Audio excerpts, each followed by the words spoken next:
It's Two Hypnotherapists Talking with me, Denise Mejia, in Delaware, USA. And me, Les Roberts, in St Helens, United Kingdom. This weekly podcast is for anyone and everyone who would like to know more about the fascinating world of hypnosis and the benefits that it offers. I'm a clinical hypnotherapist and specialist in working with children. And I'm a retired medical doctor and consultant hypnotist. We are two hypnotherapists talking. So let's get on with the episode. We're really happy to introduce our other friend, Denise Oatley Hall, who is down in Florida and has been a hypnotist for quite a while, but she also does stage hypnosis and has a clinical hypnosis campaign. So, hi Denise, nice to see you again. Hi Denise and Les, so Hi. nice to be here. Thank you for having me. Thank you. Oh, Why don't you very briefly talk about stage hypnosis? Because that's Very not really briefly. the main. Okay, I'm going to give you thrust the here. power. I'm going to give you the power stage hypnosis. Okay. One of the most very powerful things that we know in this world that can change you is laughter and play. Mm-hmm. If you do any study, and I've spent my lifetime studying play. I was a professional clown. I taught play professionally, people for play. And stage hypnosis is safe when done with somebody who's respectable, who's well-trained, and it gives so much opportunity to build a person up, build up how they feel and think about themselves, and laughter. And we all need laughter, and that's why I do it. It's the best medicine. Okay. We do. That's short need enough? that. Yes, that's short enough. Thank you very much. If anybody has any questions, they'll be able to contact Denise through the links that are with the podcast. So, what would you like to talk about in your other part of your practice? Well, for many years I've specialized in stop smoking and weight loss. I'm very so I'm losing my words today. The way we see our bodies is very important to me, especially in the world we live in. And so helping people to reconnect with their bodies and treat them well to manage their weight has been and still is important to me. But also right now, I'm turning more towards chronic pain. I've helped a lot of people with pre-surgery, post-surgery pain of all kinds. And there's just a lot of pain in this world. And who better to help somebody with that than somebody who's a laugh specialist, right? I agree. Yeah. Do you teach? So that's what I'd like to talk about now. Do you teach? I do teach. I'm certified to teach. I've always been a teacher, just not in public schools. All my life I've taught in different areas of life. So I do teach. I teach people self-hypnosis and all kinds of things. And I can instruct and teach hypnotists. So I'm not doing that right now, but I can. Is there a particular condition where you feel it's the most useful or that really sort of fits with what you do? I don't know because, I'm starting to focus a lot on neuropathy because there's so much of that going on for different reasons. Chemo treatment, diabetes, all those kind of different things. And it's very debilitating for a lot of people. And they believe and are told, well, you're just going to have to get used to it. Yeah. That's very sad, isn't it? Yeah. It seems it's unfortunate, really. You have to sort of prime people with what could happen. I mean, you have to. It's part of medical practice. You must tell people that these things may occur. But it just sort of tell them to look for them. And when you're looking for something, you have a tendency to find it, which is a bit of a problem. Now, how do you make people, what's your favorite technique for forgetting it? For what? For allowing them to ignore the pain, for allowing them to Well, I distance frequently I'm in a networking group and we have the ability to do 15-minute presentations. And I frequently use neuro-linguistic programming to demonstrate the release of pain. It's very effective. Can we just stop just for a second, because that's Les' other label. She has a neuro-linguistic label as well. Yeah. Most hypnotists are taught an aspect of it, but Yeah, which you Okay. can also study. I've studied it, and it's one of the most useful things. And so it's really great for because demonstrations, because there's nothing more effective. Like, I don't know, several months ago, and I've got a video testimonial from this guy. He came in and he had fallen down. He had fallen and hurt his back pretty bad. He'd been to he went to the chiropractor, he went to the doctor, he went to the acupuncturist, and he was getting no relief. He could barely sit down. And really, I didn't think he would volunteer. He's just the kind of person that, and I wasn't sure I'd want to use him. But everybody else in the room knew that about him too. So I knew that if he would follow my directions, he'd get results, and that would impress upon everybody else that this can work. So I did the NLP thing where you reframe it. You actually put the event in a frame, you bring it in, you write all the things you gained from it, or you write all those things so Thank you for your service. Go away now. yeah, and then have them make it smaller and either throw it back, nail it back, do whatever. And a bit like a submodality, isn't it? Yeah. Submodalities, yeah. And he did it. He was in trance. I did not put him in trance. He went into trance when he started this. You could see it. Everybody in the room could see it. And he did it, and he's doing it. And then when I threw it, he just stood there and he was quiet. I thought, okay. And he said, "This can't be real." Wow. So it can't be real. Said, honestly, this just can't be real. I don't feel any pain anymore. I don't feel any pain. He said, wait a minute. I'm going to sit down. There's going to be the test, because he could barely stand up and sit down. He went over and sat down and stood up normally. And everybody in the room was watching. Yeah. And he came back to the meeting a week later. He said it never came back. Oh, that's good. Because it was his mind, really. I mean, isn't that the truth? It wasn't magic. It was how the brain was processing what he felt and how it was affecting him that he changed. And that's what I love about this, is that because with hypnosis, you can change the way you can reframe things, you can direct the brain to the different things that it felt, give it new wiring. There's so many things, but especially with pain.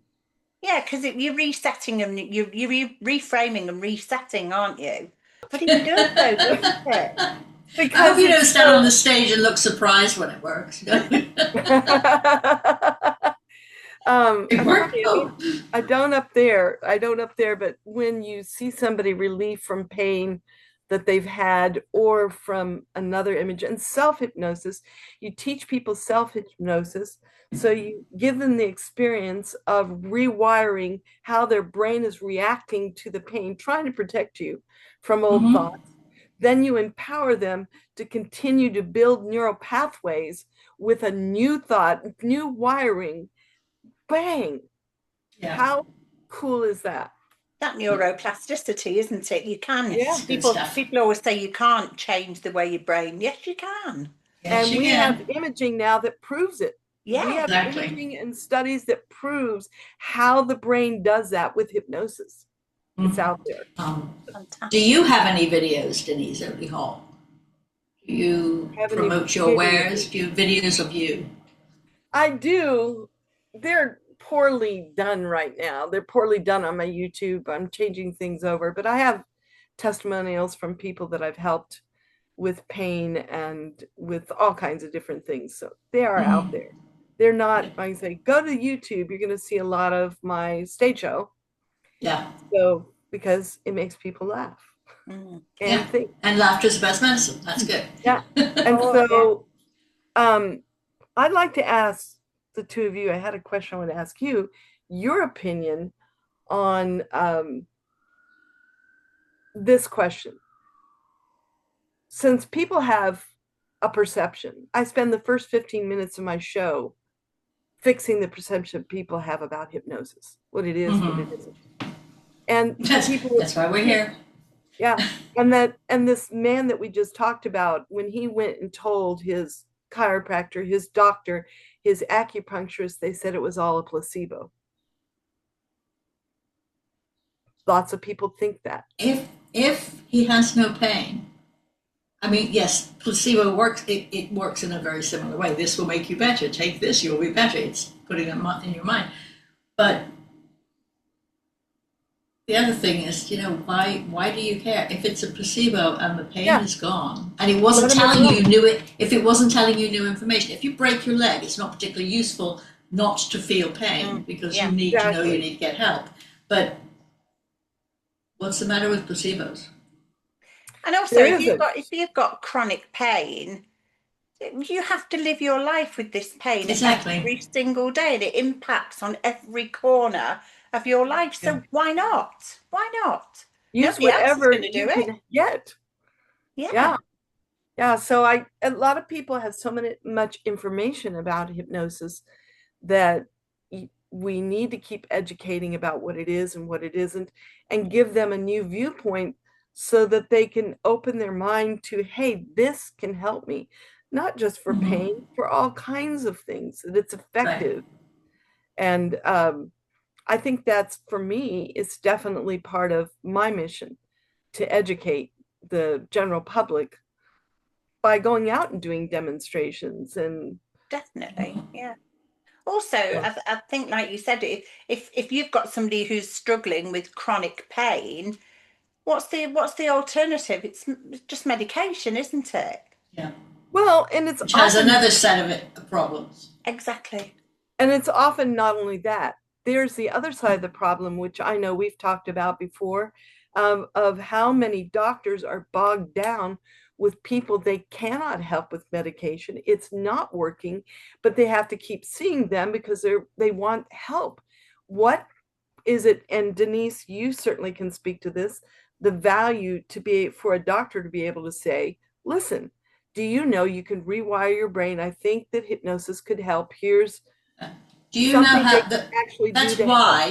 that's why at 72 I'm still trying to build my business. I want doctors to know that this is a real thing. Some doctors do, but not very many. We don't talk about it enough, and it's just nuts that we don't. That we've had this ability probably since we were created, and we should have been using it all along. And I remember everything's magic until you understand it. Yeah. I remember working for our National Health Service, and I worked in occupational therapy and physical therapy, as well as speech and language. And we shared an office with the whole of the therapy section, the whole therapy teams, from musculoskeletal to rheumatology to pediatrics, where I worked, to everywhere. And I remember a manager from the musculoskeletal team actually saying to me, I was training to do NLP, to become an NLP practitioner, and I couldn't practice it within my scope within the National Health Service. And I just remember her saying to me, I wish we could bring you in. She said, because she said, we've got so many clients who have psychosomatic pain. Yeah. Which is just as real as the other kind. Exactly. There's nothing we can do. Nothing we can do. Why, if a physician were to order that, they wouldn't be able to get it through? No. Our local, our National Health Service only recognises so many things. So hypnosis is only acceptable for IBS when all other avenues have been exhausted, honestly. And also the midwives now are using a little bit of hypnosis for childbirth. That's it. And that's been around for, when I was a kid, we knew about that. Pre-puberty, I knew that hypnosis was useful for that. It's crazy. That's just friggin' crazy. You would rather use medications that can jeopardize, at least complicate situations, than where they've proven. And we know, both of us know Nicole Wackenagel, and she has done work on pain and showed that showed on her videos, which I'm intending to get some of those too, because if you see it, and especially on one of her videos where she's where the surgeon said, I was not for this. This is as the surgery's going and it's over. And she's been cutting all around this woman's face with no anesthetic because the woman couldn't have anything. And so there she is, and they're interviewing her right in the room where they're doing the surgery. She said, I was not for this. I couldn't, but look at what has happened. It's happened, yeah. And Belgium, I think, also. But I've seen several videos of surgeries, before and afters. They don't show the actual surgery, but the patients, again, are unable to, because they're allergic or something to the medications. And they're very happy when they come around. They're just fine. Yeah. And the surgeons are talking about it, the anesthesiologists are talking about it. You do need to have the anesthesiologist around. Of course you do. Well, yeah. sure. Yeah. So this has just reminded me, water. Okay. So when I was doing my training 11 years ago, as students, we watched a video on, I might pronounce this wrong, called noisiotherapy, where you've got water in your mouth, you keep your mouth wet. And that's apparently supposed to help with the pain. Because when you get nervous or all of a sudden you have a bit of a shock, your mouth dries up, doesn't it? And then you can, you can start to feel, tense and everything. They say if you keep your mouth moist, it overrides that need. Huh? Yeah. That's interesting because, we all know that if we, I tell my clients, I give my clients water right before we do it because the brain works better. If you're if you say, please drink water during that day, go to the bathroom, and then. And there's also the old lemon trick that we show people. Yes. Yeah. Oh, that'd be great. Yeah. I went in with a friend of mine. I hypnotized her the week before surgery. She was having bone taken out in her mouth so that they could put bone filling in so she could have an implant. And so I hypnotized her about a week before, gave her brain instructions on how it's supposed to react while it's there, what's needed, blah, blah, blah. And then I went with her into the surgery. And she had Novocaine, but I want to tell you what, she was really a somnambulist, very deeply entranced when we walked through the door, because I hypnotized her outside and went in and then just deepened it. The surgery took 45 minutes less time because she was so relaxed. She's just like, and she's just so relaxed. And she didn't have the pain afterwards. She ate friggin' hamburger that day, which I didn't think was very wise. That's what she wanted, and she didn't have any pain afterwards. Remember, pain is a useful tool. It tells you information about situations. The concern about the eating solid food after surgery. He told her she could. All right. He told her she could. So she did. On the other side. But I could not imagine that. But they were all astounded, all the people that were in there, the assistants, the nurses, that this worked. But he never, I reached out to him. He never did anything else with me about it. So that's what I find so strange, when they've actually seen it for themselves. And I know quite a few dentists. You think because of the recovery as well, how quick the recovery is. Yeah. And it made the surgery so much easier. Yeah. I did it with another friend.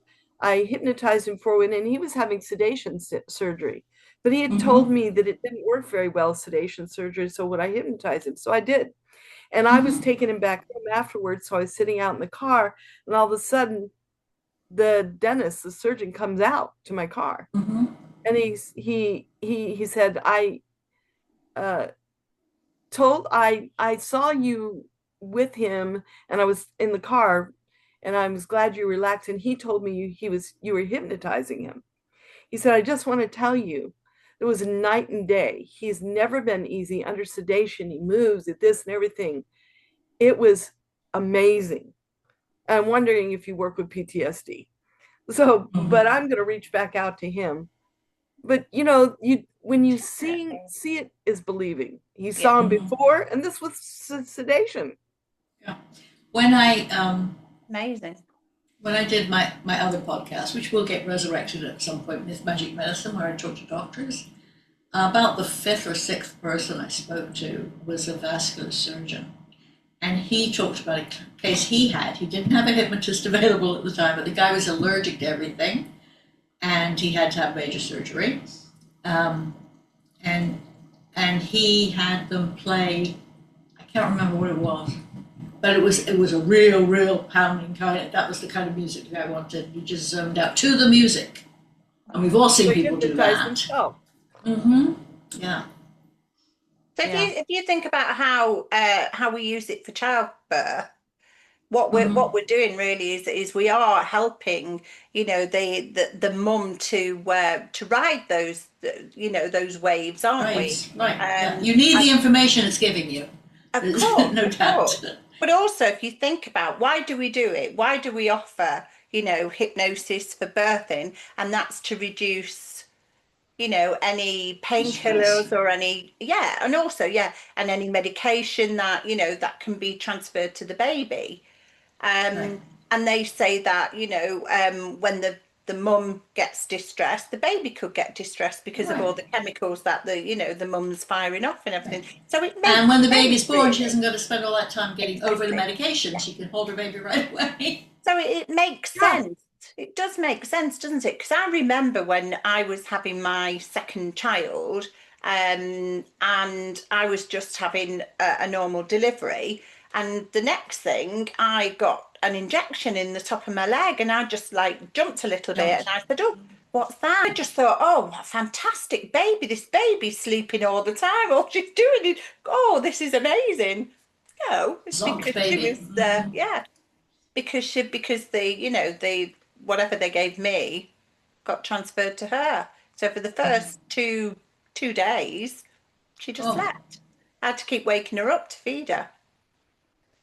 But I just thought I had this perfect child, but of course. and then she introduced herself a few days later.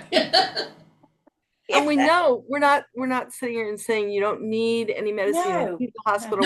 No. We're not saying that.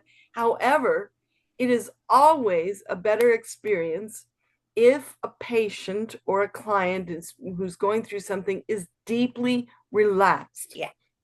Deep relaxation goes better with and feels they're in control of their health. Yes.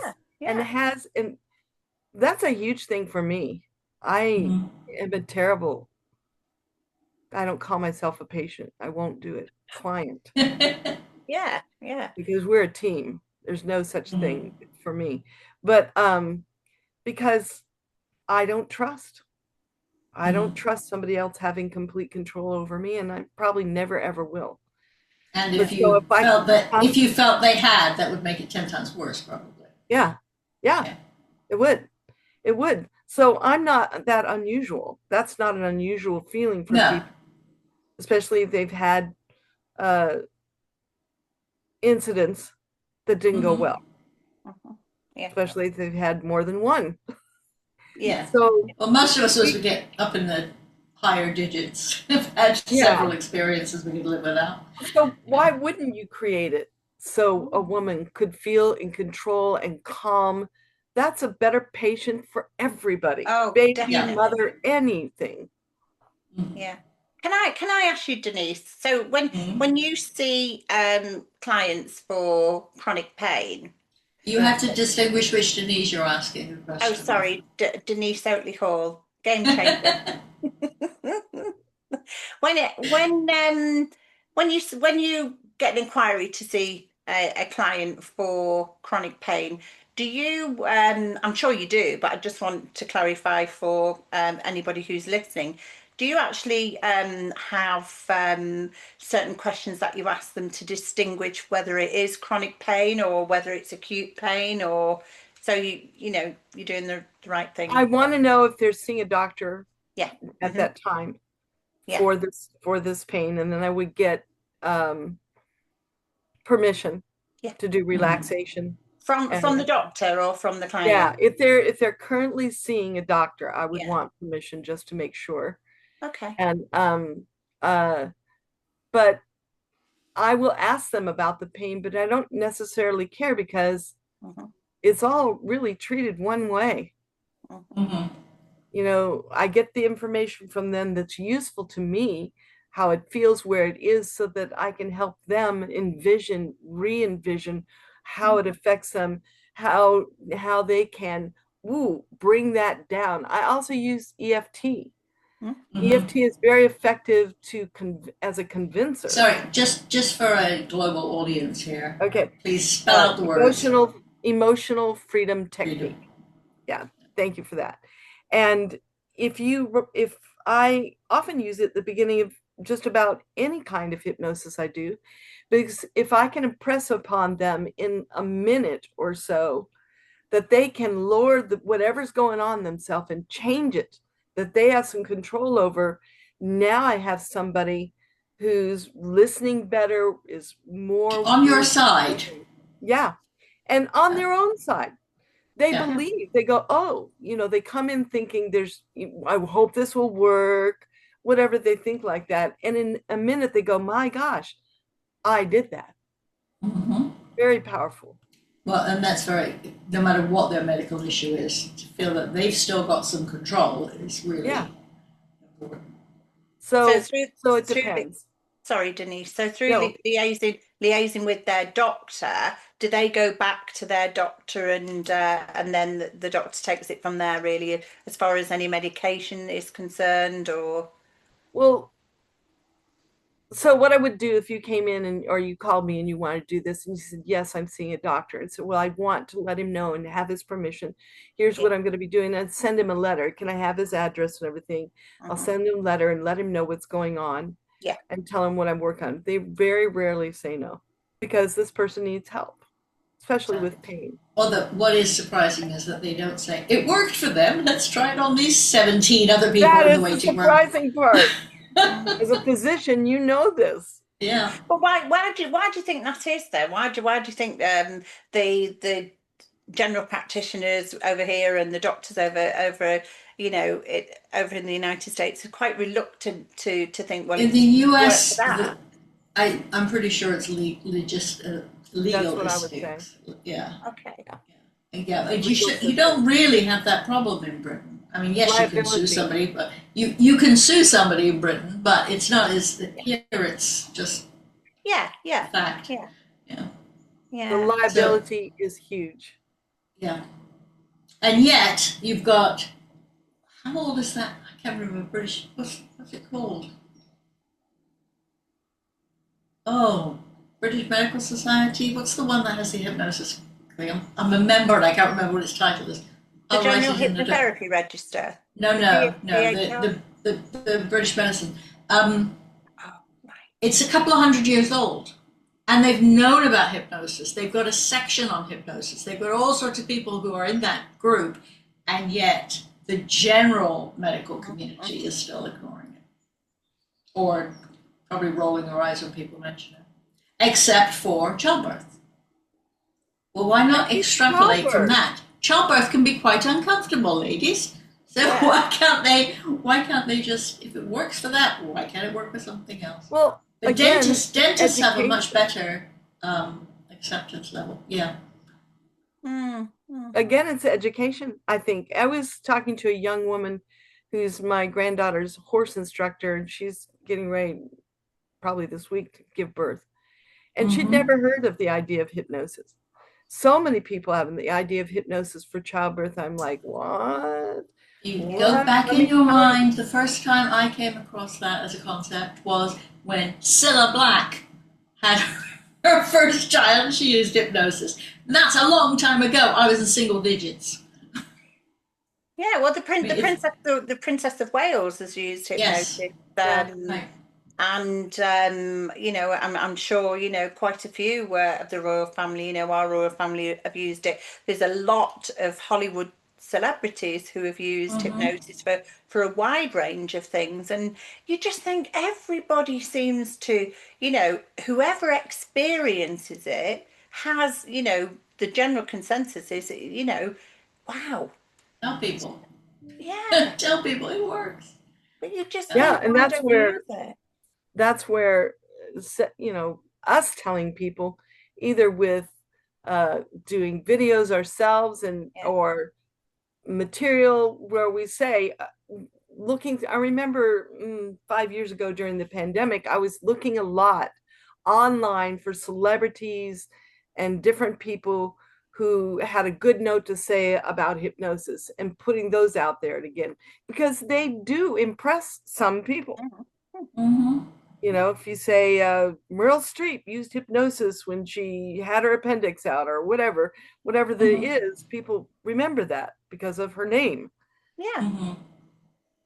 So it makes it. They do. It's just there is quite a lot. I remember looking at these as well because Matt Damon, he gave up smoking using hypnosis. Just to remember that little It quirk just of gave the me a good brain. idea. My brain just decided to tell me. Royal Society of Medicine. That was the name I couldn't find. I couldn't figure out why there was an R in it. It's Hey, you Britain. got It's it. royal. You got it. As it Yeah, does, right? yeah. So, what kind of promotions do you do? For the hypnotists who are listening to this, how do you try and get the word out So there? when I speak, I Mm-hmm. really do well. I do Okay. well. But I'm just thinking about, mind you, I'm gonna start putting things on Google a lot, and that Mm-hmm. just gave me. I mean, that I have done that with the other stuff. So when I say I'm gonna start, I mean with the chronic pain, since I'm focusing on that now and not smoking. Doesn't mean I'm not doing smoking, but so No, if somebody would come with you with any problem, you would yeah. help them, So I'm sure. the speaking, I'm at home speaking, it has the biggest impact. Mm-hmm. Because they see me, they believe me. I'm definitely not AI when I'm standing Yeah. in front of them. And and I'm also very playful. And so I've been thinking about what can I do playful to start introducing people to what you can do for chronic pain. Not real serious, because I can get really serious. Actually, I Mm-hmm. can when it's something like this. But I think playful is a better approach. Mm-hmm. Pick a Well, place, no, mine and are go with that. Pinterest, Facebook as a necessary evil, and LinkedIn for the professional side of things. But TikTok, I watch them sometimes, so they tend to show up on my YouTube feed. Usually people playing with their cats. Yeah. Serious stuff. I love the cat ones. Yeah. Need to laugh, need to smile, need to feel It's the good. best medicine, just really. I think going back to pain though, and especially I know we can talk about childbirth. When I had Dan, who was my first, I had to have emergency cesarean. So I Mm-hmm. had general anaesthetic, out for the count, and Daniel was 45 minutes old before I even knew he existed. Just did. Everybody, yeah, I was really sad actually because I felt as if I'd missed out on, you Yeah. know, I wasn't the first to see him, I wasn't the first to meet him, You you didn't know. hiss him. No, I Well, didn't. was that because the technology that they use now, where they don't use general anesthetic? No, but they do for an emergency cesarean. Yeah, I had to have emergency You've got like 5 minutes skinned a kid out. You've got yeah, very little time. Daniel was breech and they'd turned him twice and then he'd gone back. So when I'd gone into labour, there was they had to get me in. So it was too late to have spinal, you know. So So you I didn't had have to, spinal already? no, No. no, they Because just took I've me had straight friends in. that had spinal already, and then they had Yeah, to have a C-section so they could yeah. be there. Yeah, then Yeah. they just top them up. Yeah. Yeah, it was already established that because I mean, you've met me in person, haven't you, Denise? I am only short. I'm only 5'1". I might be quite wide at the moment, but I am only little, and I've only got small feet. So they took all those measurements and said, there's no way that I would be able to deliver a breech baby. And so consequently, I was booked in to have a cesarean by spinal, but I went into labour 3 weeks before. So, Oh, yeah. Can I make a little public service announcement? Actually, it's a public service thank you to Call the Midwife. It has explained the degree of urgency and so many things. Yeah. So Really? when I had Jessica, I asked, could I have a normal delivery? And they said, yeah, there's no reason why, as long as she was head first, and she was. And I felt as if I missed out on her because of the pethidine. So when I had Emily, my youngest, I had nothing at all. And it was probably the best birth because I was in control of it. So I can totally understand. Not only, it was your third time. You knew what was going on. Your body knew what was going on. Yeah, It's very helpful. it was only my second birth because Dan came out the sunroof, really, didn't he? So It's a nice expression. I like that. Yeah. I always say he's special because he came out the sunroof, you see. So, but I did feel that I was more in control of me, and also I got to have that skin to skin contact, even though it was 31 years ago nearly, but I still had that skin to skin contact, and I was the first one as a mum to see my baby, whereas I missed out with Daniel. yeah. So I totally get where these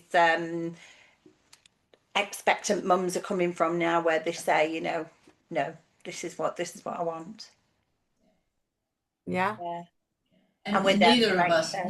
none of the three of us, is against medical intervention if it's necessary. No, if you have to do it, Yeah. then Yeah. do it. But Grateful. don't preempt the decision of the mother. Allow her to. No, not at all. I do think, like you said, medical interventions are, when needed, they're Save lives. life-saving, aren't they? Yeah, Yeah. they're definitely life-saving. But I do think that nowadays, I do think mums to be have a better choice than what we probably had, So, yeah. And also with the midwives over in the UK being trained in hypnosis for birthing, then that gives the mom a better The options there. Even if it's just hypnotizing them so they can stand and have their IVs placed. I mean, it's amazing the things that people are scared of. Yeah. But That's just a the good point. breathing, everything, the whole thing, it's just It's a win-win. it no is matter what. it is It really is. It's a huge win. And I hope that your program that you're doing and people watching this get information to help them want to look more into it and ask themselves questions. If they're struggling with some kind of thing, it's really, hypnosis covers a broad range of anything is happening to you and your body, yes, and your mind. It that's can right. help. Yeah. So I would consider it before I would consider invasive things. I would consider the least invasive way first that might. I mean, my mind tends to go to ridiculous things. I mean, if somebody falls off a roof, I'm not going to say, get the hypnotist. That's not the first thing you would think of, right? But I think we should be in the mix of modalities that are offered to people. I do. Although I wish that EMTs were trained in hypnosis. They could increase the ability for people to live. If they can calm them down, everything would go better, as we just said. That would be an amazing thing, to be able to calm somebody down very quickly by having them focus with some of the different techniques that you could do. And then that way they go into the emergency room, not, flailing. Not fighting everything. Ready to, be a part of it. I would like to see that trained. There are medical, not service. There's imaging. There's you can prove it now. Yes, that proves what happens to the brain when you do hypnosis. And so let's stop saying there's nothing out there. How Well, about that's what I'm saying. The Exactly. University Medical School in Tulane had a professor. I think he was a surgeon, and in his at the end, towards the end of his career, he taught hypnosis at the medical school, and then he left the world, as everybody does eventually, and it doesn't get taught there anymore. That's just nuts to me. But it It's is. just nuts. It's such a I shame. agree. It really is a shame. And I sound as if I'm having a moan fest now, don't I? But All three of us. it is such a shame because I specialise in working with children. So by the time the children come to me, They've I'm been the through last 15 resort. other things. Yeah. They, Well, and I find that as a hypnotist, most of the time, I'm a last resort. Mm-hmm. Or the last because it For works. children. it shouldn't be Yeah. that way, though, Yeah. should it? The thing, especially with smokers, Yeah. they have done everything, and everything that they've told will work. Nicotine patches, 3% success rate on nicotine patches, by the way. Nothing has the highest percent rate of success as hypnosis does for smoking. Why? Because you're changing their mind and how they feel. Yeah. But Addiction's the same. Well, it's the whole I don't even think smoking smoking's thing. a true You're addiction. hypnotized by the smoking. You're Yeah. unhypnotized in that. Yeah. So they're not. I don't think all the different things in America where they say call here and we'll tell you how to stop smoking. I don't think hypnosis is ever offered. Yeah. Nicotine gum, all the other stuff that doesn't have. But that's the other thing. Also, I hate to say that people want to be paid, but of course people do. And I don't believe that doctors just keep you as a patient because they want to milk you for more money. But there is that aspect to it that if we look at Ozempic, let's talk about weight loss for 2 minutes. That pill, if you come off it, the weight comes back. Yeah. That's not really what you want. Just hasn't changed. Yes, Exactly. But it's like any other weight loss plan. Over here we have Weight Watchers, we have Slimming World, we have what's called the Jane Plan. There's a lot of the only one I recognised in that was Weight Watchers, and that's because they've been around for so long. So there's an awful lot available. I'm sure there is over there. However, I've done quite a lot of research on in all of these before I definitely decided. I knew I was going to work with children, but I did look at a little bit about weight loss as well, and none of them change your mindset. None of them. Yeah. There is one now. There is one out there that if you're wanting to do something like that, I would recommend using it. It's called Noom. Oh yes, Noom. Oh, yeah. Yes, Mhm. yeah, I know Noom. And they use cognitive behavior therapy, and Right. I took it for a while because I want to know what they were doing. Yeah. And if you follow, and this is always the thing, if you follow the program the way it's done, it does not tell you what to eat. You can eat whatever you want. It does educate you about how your body works with the food, and it educates you about your feelings and emotions and all the rest of that stuff. So what appetite are you satisfying? Yeah. So that's the only one I know that does that. And there are atrocious other weight loss companies around here. Weight Watchers, of course, whatever. But none of them address how you feel that's caused the problem for most people. I know that there's medical problems with, I'm not saying it's all emotional, but there's always emotion attached, whatever you're doing. Oh, definitely. Yeah. Can I just very quickly ask you, what was your training, Denise? What was your first entrance into hypnosis? I had to stop myself. First thought in my head is a smart aleck answer that wasn't the truth, but not appropriate for here. So here's how this went down. I was a professional clown for 25 years, and it got to the point where I was realizing that I was getting older and building sets and going all over the country and performing and changing costumes and all that. And I was tired. and I wasn't getting enough money. So I was a part of a group where a friend was learning to be a stage hypnotist, and I was watching what she was doing. I went, what? I get paid 4 times the amount as I did, and I just walk on stage and have a hand. I get to make people laugh. I'm in. So as part of that training, I worked with her for a year.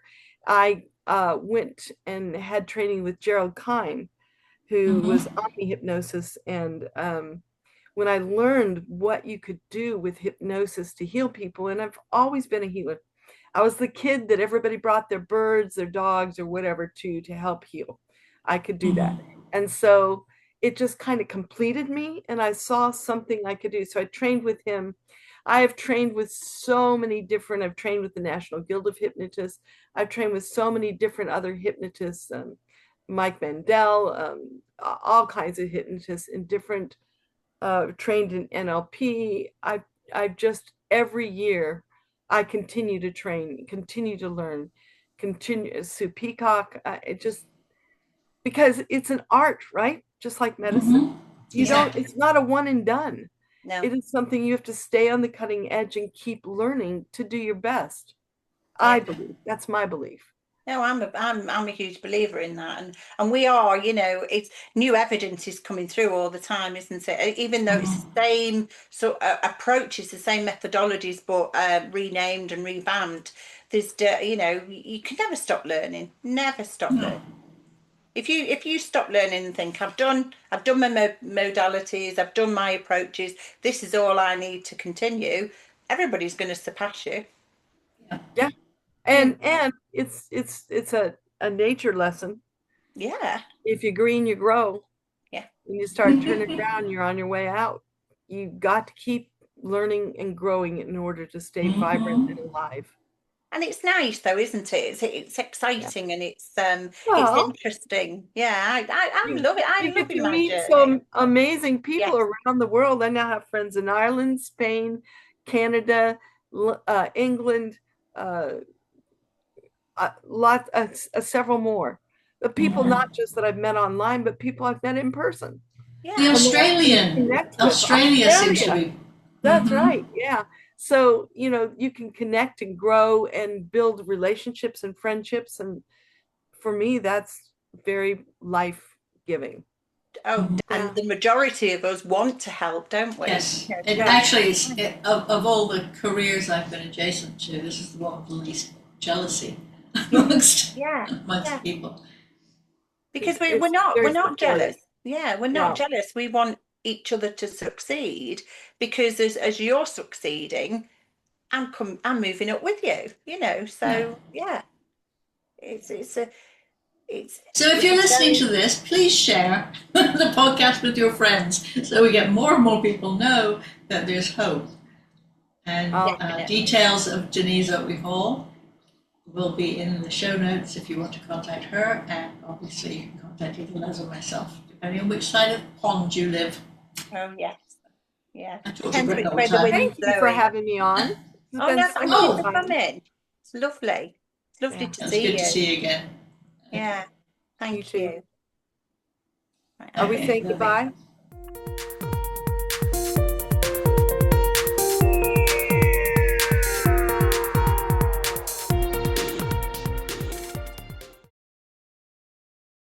We hope you've enjoyed listening. Please remember, this podcast is designed to give you an insight into therapeutic hypnosis and is for educational purposes only. So remember, consult with your own healthcare professional if you think something you've heard may apply to you or a loved one.